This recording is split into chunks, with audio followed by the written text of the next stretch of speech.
Hi, boys and girls. This is Mrs. Lemons again. I wanted to read to you The Boxcar Children. If we were in school together, I would be reading this book as a read aloud. And it's by Gertrude Chandler Warner. It's one of my favorites. This is a series. This is the first one in the series, the Boxcar Children. But if you like this, there are many more books about the Boxcar Children. So I'm just going to read you a chapter today, and I will record a different chapter, maybe not each day, but we'll get to the end, and I believe there are 12 chapters. So just sit back, relax, and enjoy the Boxcar Children with me. Here we go.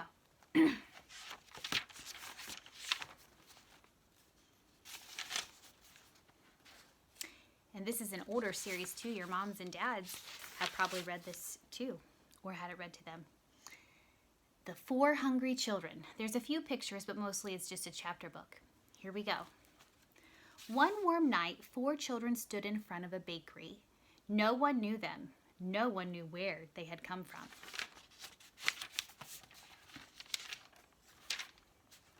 Sorry. The baker's wife saw them first as they stood looking in at the window of her store.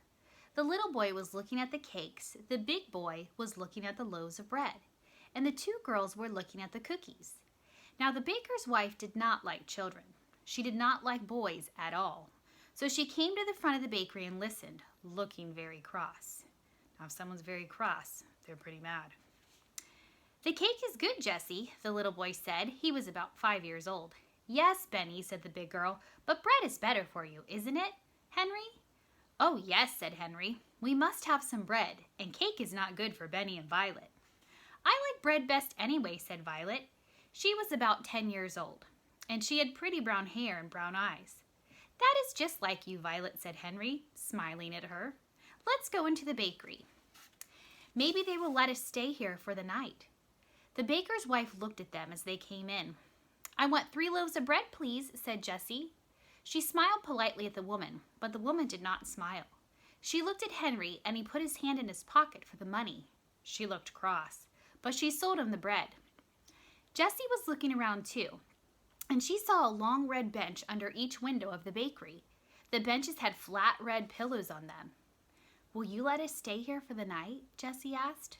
We could sleep on those benches, and tomorrow we would help you wash the dishes and do things for you. Now the woman liked this. She did not like to wash dishes very well. She would like to have a big boy to help her with her work. Where are your father and mother? She asked. They are dead, said Henry. We have a grandfather in Greenfield, but we don't like him, said Benny. Jessie put her hand over the little boy's mouth before he could say more. Oh, Benny, keep still, she said. Why don't you like your grandfather? Asked the woman. He is our father's father, and he didn't like our mother, said Henry, so we don't think he would like us. We are afraid he would be mean to us. Did you ever see him? Asked the woman. No, answered Henry. Then why do you think he would be mean to you? Asked the woman. Well, he never came to see us, said Henry. He doesn't like us at all. Where did you live before you came here? Asked the woman.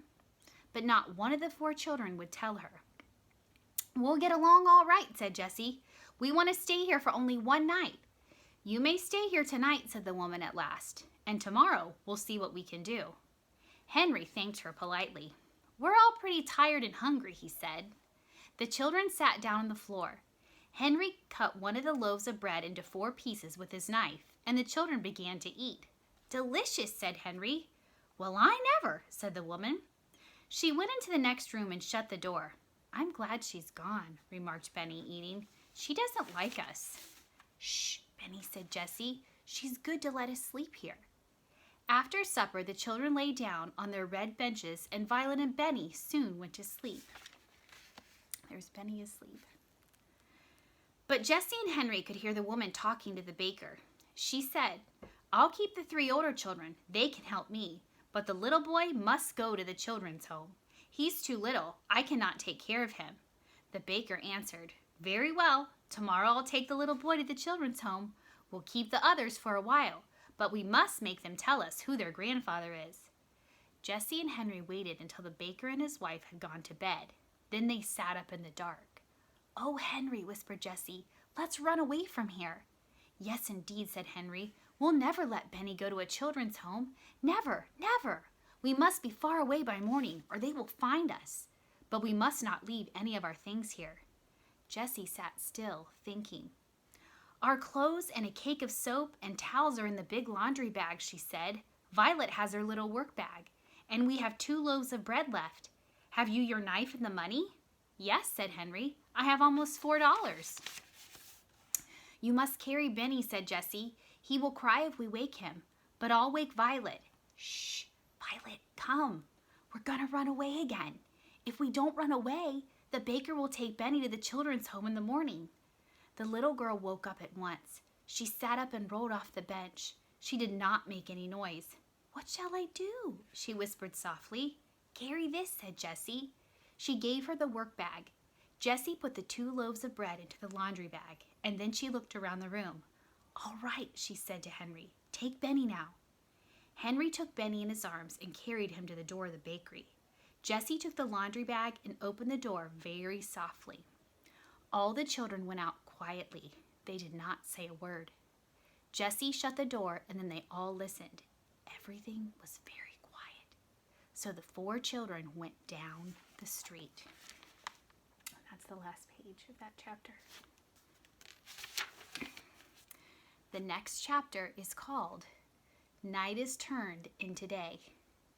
That's where I'm going to stop today. Listen again for the next chapter another day. See ya.